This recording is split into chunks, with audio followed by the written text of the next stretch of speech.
शक्तीपीठाच्या भूसंपादनाला मंत्रिमंडळ बैठकीमध्ये मान्यता मिळालेली आहे। कोल्हापुरामध्ये शेतकऱ्यांच्या विरोधानंतर थांबवलं होतं भूसंपादन, पण आता ते पुन्हा सुरू होईल। 18 तीर्थक्षेत्रांना जोडणारा हा शक्तीपीठ महामार्ग असेल। मंत्रिमंडळाच्या बैठकीत त्याला मंजुरी मिळालेली आहे। शक्तीपीठ प्रकल्प महामंडळामार्फत राबवला जाणार आहे।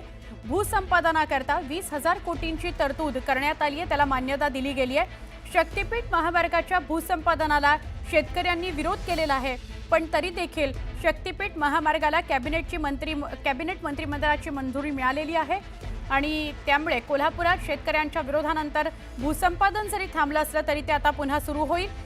18 तीर्थक्षेत्र जोडणारा हा शक्तीपीठ महामार्ग आहे। आमचे प्रतिनिधी अजित मांढरे यांच्याशी अधिक बोलूया। अजित, 18 शक्तीपीठांना जरी हा जोडणार असला तरी सुद्धा अनेक जिल्ह्यांमध्ये विरोध होतोय, काय सांगाल या विरोधाच्या पार्श्वभूमीवर आजचा झालेला निर्णय?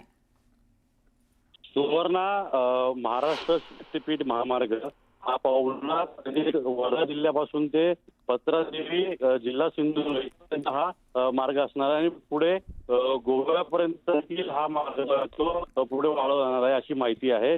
अजित, मला क्षमा करा, मी आपल्याला असंच थांबवते, असेच संपर्कात रहा। आपल्याबरोबर राजू शेट्टी शेतकरी नेते जोडले गेलेले आहेत, त्यांच्याशी बोलूया।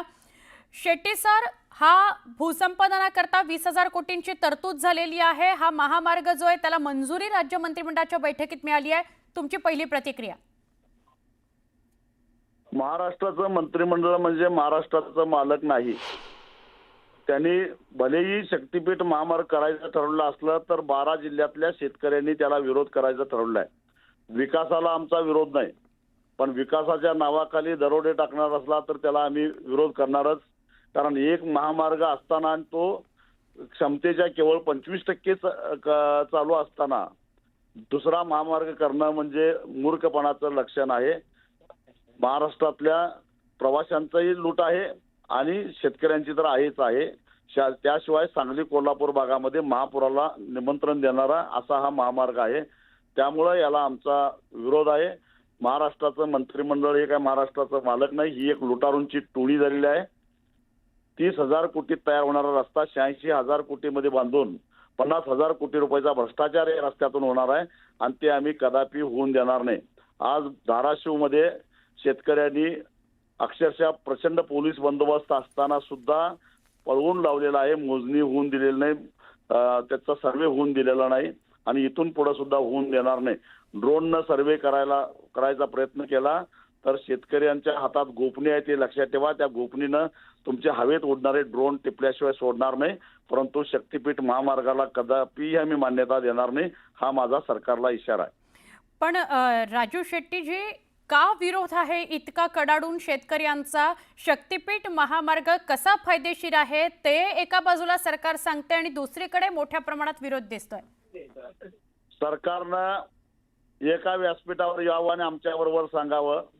शक्तीपीठ महामार्गाला समांतर असा कोल्हापूर नागपूर महामार्ग आहे। राष्ट्रीय महामार्ग प्राधिकरणानं नुकताच तो बांधून तयार केलेला आहे आणि तो क्षमतेच्या केवळ 25% चालतो। कारण एका टोलवर 40 लाख दररोज टोल वसूल व्हायला पाहिजे, तिथं केवळ 8 आणि 9 लाख इतकाच टोल वसुली होते, म्हणजे त्या रस्त्यावर चिट पाखरू सुद्धा नसतं। नक्की, म्हणजे राजू शेट्टीजी, तुम्हाला असं म्हणायचंय सरळ हेतू नाही सरकारचा शक्तीपीठ महामार्ग बांधण्यामागचा। धन्यवाद राजू शेट्टी, तुम्ही बोललात न्यूज 18 लोकमतशी त्याबद्दल। नेते सतेज पाटील सुद्धा आपल्याबरोबर जोडले गेले आहेत, त्यांच्याशीही बोलूया। पाटील साहेब, तुमचं म्हणणं काय आहे? शक्तीपीठ महामार्गाला आज कॅबिनेट मंत्रिमंडळाची मंजुरी मिळालेली आहे।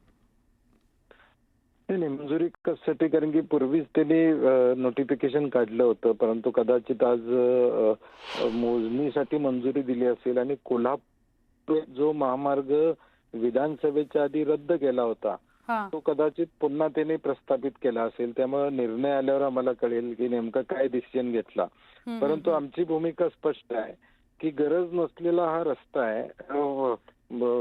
कोल्हापूर रत्नागिरी नागपूर हायवे असताना या रस्त्याची गरज नाही आहे आणि 86,000 कोटी रुपये खर्च करून हा रस्ता करण्यापेक्षा महाराष्ट्रातले असलेले रस्ते दुरुस्त करावेत, असलेल्या रस्त्यांचे खड्डे भरावेत, कॉन्ट्रॅक्टरांची बिलं अजून सरकारनं दिलेली नाहीत।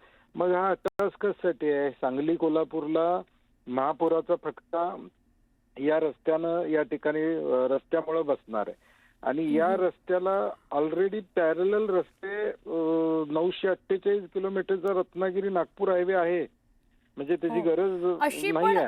हो, अशी पण पाटील साहेब माहिती मिळते की 20,000 कोटी रुपयांची भूसंपादनाकरता तरतूद करण्याचा निर्णय सुद्धा आज झालेला आहे. नाही, म्हणजे माझं म्हणण्याचा उद्देशच काय की ह्या सरकारच्या प्रायोरिटी या कॉन्ट्रॅक्टर दार्जिन आहेत, महाराष्ट्राच्या जनतेच्या प्रायोरिटी नाही आहेत.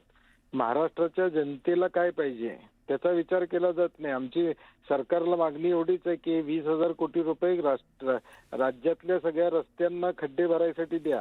एसट्या इथं आमच्या मोडकळीला आलेल्या आहेत, त्या नवीन एसट्या लोकांना त्या ठिकाणी देण्याची व्यवस्था करा.